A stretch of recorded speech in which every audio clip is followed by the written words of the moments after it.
Hello, आज मी तुम्हाला advance booking, checking, checkout याच्याबद्दल डिटेलमध्ये सांगणार आहे. हे डॅशबोर्ड आहे, याच्यावरती सगळ्या रूम्स दिलेल्या असतात आणि त्या रूम सध्या प्रॉपर्टी वाईज दाखवत आहेत. डिलक्स पण ते रूम टाईप वाईज सुद्धा पाहू शकतो. तर सुरुवातीला आपण ॲडव्हान्स बुकिंग करून घेऊया. तर 101 रूमवरती जाऊन आपण ॲडव्हान्स बुकिंग करू. बुकिंग टाईप ॲडव्हान्स बुकिंग घेतला आहे. Register number, referred by, referred name हे सगळं भरून घ्यायचं आहे. आणि कस्टमर नेम, कस्टमर डिटेल्स टाकण्यासाठी जर जुना कस्टमर असेल तर ऑलरेडी डिटेल्स तिथे सर्च करायच्या आहेत आपल्याला नेम, तर ते येऊन जाईल. नाही नसेल तर मग ते राईट साईडला प्लस बटनवरती क्लिक करून आपल्याला तिथे नवीन कस्टमर ॲड करायचं आहे. तर कस्टमर टाईप टाकायचं आहे आपल्याला. तर group member, group, company, employee, individual हे यातले एक सिलेक्ट करून नंतर मोबाईल नंबर, कस्टमरचा मोबाईल नंबर, नंतर फर्स्ट नेम, लास्ट नेम आणि बाकी details, email I D, pincode, age, city, anniversary date and gender, GST number, ह्या सगळे जे डिटेल्स आहेत ते मॅन्डेटरी नाही आहेत. जे मॅन्डेटरी आहेत ते first name, last name, mobile number आणि कस्टमर टाईप ह्या 4 गोष्टी टाकून घ्यायच्या आहेत. बाकी डिटेल्स पण तुम्ही भरू शकता. नंतर आपल्याला हे सगळं सेव्ह करून घ्यायचं आहे. सेव्ह करून झाल्यानंतर चेक इन डेट भरून घ्यायची आहे. जे चेक इन डेट आपल्याला टाकायची आहे ती, ज्याची बुकिंग करायची आहे ती, आणि त्यानंतर चेकआउट डेट. त्याच्यानंतर खाली रूम डिटेल्स भरून येतील. Room type, room number, room tariff rate हे सगळ्या गोष्टी भरून येतील आणि एक्स्ट्रा बेड चार्जेस पण तिथे दिलेले आहेत. नंतर खाली रूम डिटेल्स आलेत. Room type, room number, room tariff rate हे सगळं भरून येईल आणि तिथं एक्स्ट्रा बेड चार्जेस किती आहेत त्या रूमसाठी ते पण दिलेलं आहे. तर आपण तर बेड एक्स्ट्रा ॲड करू शकतो जर हवा असेल तर, आणि रूम डिस्काउंट जर असेल रूमसाठी तर तिथे ॲड करू शकतो. आणि नंतर कस्टमर रिक्वेस्ट, काही कस्टमरची रिक्वेस्ट असेल तर तिथे आपण ॲड करू शकतो. आणि त्यानंतर रूम मेंबर, तिथं प्लस बटनवरती क्लिक केल्यानंतर तिथे रूम मेंबरचं डिटेल्स आपण भरू शकतो. आणि तसेच कस्टमर व्हेकलचे सुद्धा, कस्टमर टाईप काय आहे, कस्टमरने कोणतं व्हेकल घेऊन आला आहे, कस्टमर नंबर, त्याचं डिस्क्रिप्शन आपण ॲड करू शकतो. ते मॅन्डेटरी नाही आहे पण आपण भरू शकतो. आणि जर कस्टमरची रिक्वायरमेंट असेल की त्याला 1 रूमपेक्षा जास्त रूम हव्या आहेत तर तिथे आपण ॲड मोरवरती क्लिक करून अजून रूम ॲड करू शकतो. तर तिथे मी 2 रूम एक्स्ट्रा घेतलेल्या आहेत, अशा मिळून 3 रूम होतील. तर तिथे सेकंड रूमच्या पण डिटेल्स भरलेल्या आहेत. थर्ड रूमच्या सुद्धा असे आपण रूम्स घेऊ शकतो कस्टमरच्या रिक्वायरमेंटनुसार. तर हे सगळे डिटेल्स आपल्याला चेक करून नंतर सेव्ह बटनवरती क्लिक करून आपण सेव्ह करून घेऊ शकतो. तर मी 101, 102 आणि 103 अशा 3 रूम ॲड केलेल्या आहेत. मग प्रत्येक रूम नंतर आपण कस्टमरची काही रिक्वेस्ट मेसेज असेल तर ते सुद्धा ॲड करू शकतो. आणि हे सगळं झाल्यानंतर आपण सेव्ह करून ॲडव्हान्स बुकिंग कन्फर्म करायची आहे. त्यानंतर पॉपअप येईल ॲडव्हान्स पेमेंटसाठीचा. तिथं बुकिंग नंबर पण आलेला आहे आणि ॲडव्हान्स पेमेंट आणि ओके. तर आपण ॲडव्हान्स पेमेंटसुद्धा करू शकतो किंवा ओके बटनवरती किंवा पेमेंट नंतर करू शकतो. आपण आता ॲडव्हान्स पेमेंटचं पाहणार आहोत. तर ॲडव्हान्स पेमेंटच्या बटनवरती क्लिक करून त्याच्या पेजवर गेल्यानंतर आपल्याला payment type, payment for, customer name, mobile number, room number, check in date, property location, room type, payment date आणि ट्रान्झॅक्शन मोड ह्या सगळ्या डिटेल्स भरून दिसतील. त्यानंतर आपल्याला पे ॲक्शन करायची आहे किंवा आपण पार्शियल पे करू शकतो, क्लिअर करू शकतो. तर मी तर पार्शियल पे चूज केलेला आहे. पेमेंट मोड डिटेल्स आणि ट्रान्झॅक्शन अमाऊंट, आपल्याला किती ॲडव्हान्स पेमेंट करायची आहे ते आपल्याला भरून नंतर सेव्ह बटनवरती क्लिक करायचं आहे. सेव्ह झाल्यानंतर तिथं ॲडव्हान्स पेमेंट केलेला एक पॉपअप येईल. तर पेमेंट सेव्ड सक्सेसफुली असं पॉपअप येईल आणि तिथे खाली रिसिप्ट नंबरसुद्धा आलेला आहे. ते पाहून आपल्याला ओके बटनवरती क्लिक करून ओके करायचं आहे. अशा प्रकारे आपली ॲडव्हान्स बुकिंग आणि ॲडव्हान्स पेमेंट झालेली आहे. तर आपण 3 रूमची ॲडव्हान्स बुकिंग केलेली आहे म्हणून 3 रूमचा कलर लाईट ग्रीन झालेला आहे. तर त्या रूमच्या लेफ्ट साईडला जे आयकन दिलेला आहे त्याच्यावर जर आपण क्लिक केलं तर आपल्याला जितक्या ॲडव्हान्स बुकिंग त्या रूमवरती आहेत त्या सगळ्या दिसून येतील. मल्टिपल ॲडव्हान्स बुकिंग तिथे दिसून येतील, पण आपण सध्या एकच केलेली तर तिथे एकच आलेली आहे. तिथे ॲडव्हान्स बुकिंग डिटेल्समध्ये सगळे expected check in date, checkout date, room type, room number हे सगळे बुकिंग केलेले डिटेल्स दाखवले जातील. आणि त्याच्या खाली ॲडव्हान्स रूम बुकिंग डिटेल्समध्ये आल्यानंतर आपण तिथे पाहू शकतो की room booked date, room type, customer name, customer mobile name, room number आणि बुकिंग नंबर ह्या सगळ्या जे आहे ते त्याच्या थ्रू आपण सर्च करू शकतो. त्याला ज्या ॲडव्हान्स बुकिंग केलेल्या रूमचं चेक इन करायचं आहे ते आपण इथे सर्च करू शकतो. रूम नंबर किंवा रूम टाईप किंवा कस्टमर नेमनुसार करू शकतो. मला 101 रूमचं चेक इन करायचं आहे कारण मी त्याची बुकिंग केलेली आहे.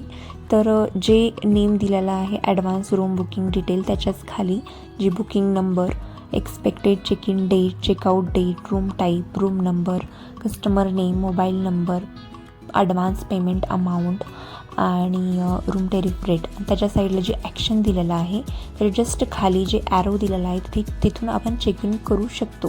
तर तिथं क्लिक केल्यानंतर आपल्याला डायरेक्टली चेक इन पेजवर घेऊन जाईल. तर बुकिंग टाईप चेक इन दिलेला आहे आणि जे आपण डिटेल्स टाकले होते कस्टमरचे ते सुद्धा आलेले आहेत. जी 3 रूम आपण बुक केला होता त्यासुद्धा आलेल्या आहेत. आणि चेक इन डेट तर आपण आज करतोय तर ते आजचीच डेट येणार चेक इन. तरी आपण ॲडव्हान्स बुकिंग फ्युचर डेट्स केलेली असेल तरीसुद्धा जर आपण आज करतोय चेक इन त्या बुकिंग डेटवर तर आजचीच डेट येणार चेक इनची आणि जी चेकआउटची तुमची केलेली आहे सिलेक्ट तेच येणार. तर आपल्याला इथे सगळे डिटेल्स चेक करून घ्यावं लागणार. त्याच्यानंतर आपण ॲडव्हान्स पेमेंट केली होती तर ते सुद्धा तिथे शो होत आहे टोटल ॲडव्हान्स पेमेंटमध्ये. तर तिथून आपण पाहू शकतो जे आपण ॲडव्हान्स पेमेंट केलेली आहे. आणि व्ह्यू पेमेंट्स पण पाहू शकतो आपण तिथं क्लिक करून. तर त्याच्यानंतर आपल्याला सेव्ह करून घ्यायचं आहे.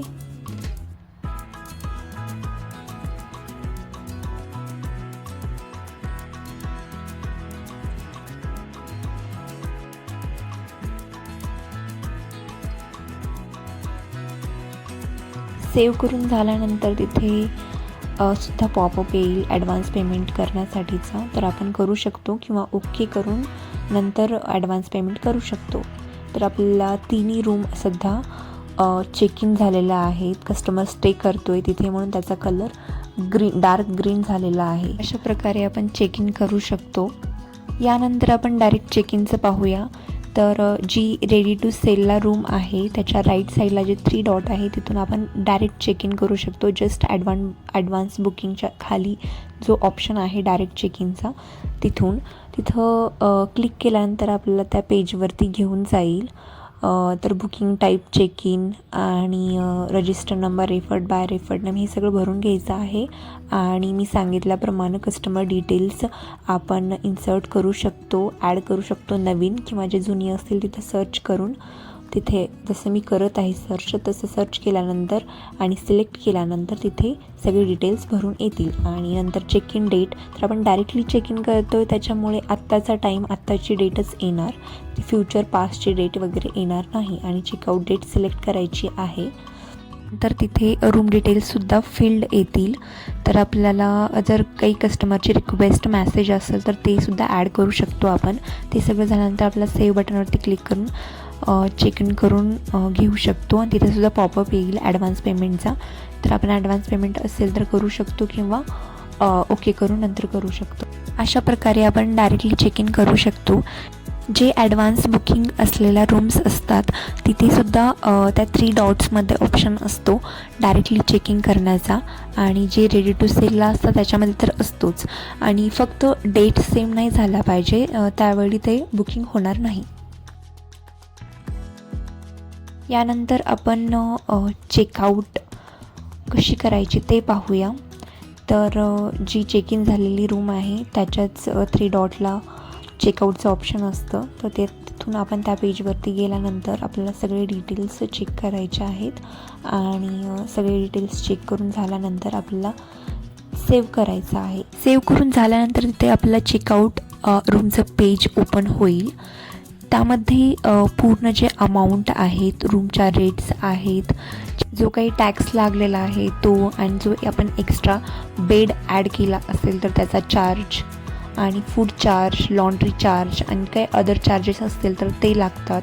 ते सगळे डिटेल्स आपल्याला तिथे भरून मिळतील. रूम टाईप, रूम नंबर, आणि रूम टेरिफ रेट किती आहे, आणि आपण किती दिवसासाठी रूम घेतली होती, 2 दिवसासाठी, तर त्याचं सबटोटल अमाऊंट किती होईल, आणि त्याला टॅक्स किती लागलेला आहे ते आपल्याला चेक करायचं आहे. आणि तसंच सेकंड रूमसाठी त्याचा रूम टेरिफ रेट किती आहे, आणि ते किती दिवसासाठी घेतलं होतं तर त्याचे सब अमाऊंट किती होईल, त्याचा टॅक्स किती लागलेला आहे. आणि तर आपण इथे एक्स्ट्रा बेड एक ॲड केलेला होता तर त्याचे 500 रुपये लागलेले आहेत. तसंच आपल्याला थर्ड रूमचं पण चेक करायचं आहे. नंतर काही रूमला बिल डिस्काउंट अमाऊंट टाकायची असेल तर आपण तिथे मॅन्युअली ॲड करू शकतो. काही फूड चार्जेस असेल तर तेही ॲड करू शकतो. काही लॉन्ड्री चार्जेस असतील तर तेही ॲड करू शकतो. नंतर त्याचं ग्रँड टोटल जे येईल ते खाली आपल्याला चेक करायचं आहे. आपण काही ॲडव्हान्स पेमेंट केलेली होती तर ते अमाऊंट आलेली आहे, आणि ते सगळं मायनस करून जे रिमेनिंग अमाऊंट राहिलेली आहे ते तिथे आलेली आहे. तर आपल्याला ॲड पेमेंटवरती क्लिक करून नंतर सगळे डिटेल्स भरून येतील. नंतर आपल्याला पे ॲक्शन सिलेक्ट करायचं आहे. क्लिअर केलं आहे मी, आणि पे मोड, नंतर मोड डिटेल्स आणि ट्रान्झॅक्शन अमाऊंट जी रिमेनिंग होती ती ॲड केलेली आहे मी, आणि ते सगळं करून आपल्याला सेव्ह करायचं आहे. सेव्ह केल्यानंतर तिथे रिसिप्ट नंबर येईल. तर आपल्याला क्रिएट बिल करायचं आहे. त्याच्यानंतर क्रिएट बिल केल्यानंतर आपलं बिल क्रिएट होईल. आपण प्रिंटच्या पेजवर जाऊ तर तिथे पण आपल्याला पूर्ण बिलचं पावती येईल. ते सगळं चेक करून घ्यायचं आहे, आणि तिथून आपण प्रिंटवरती क्लिक करून प्रिंट करू शकतो. अशा प्रकारे आपण चेकआउट कशी करायची ते सुद्धा पाहिलेलं आहे. तर ती रूमचा कलर आता व्हाईट झालेला आहे, म्हणजेच तो रूम आता डर्टी झालेली आहे. तर जेव्हा रूम आपली क्लीन होईल तर त्या रूमचा त्याच आपण चेंज करून घेऊ शकतो. ते जे 3 डॉट दिले आहेत त्या आपण चेंज स्टेटस ऑप्शन सिलेक्ट करून त्या रूमचा स्टेटस चेंज करू शकतो. रेडी टू सेलला ठेवू शकतो परत.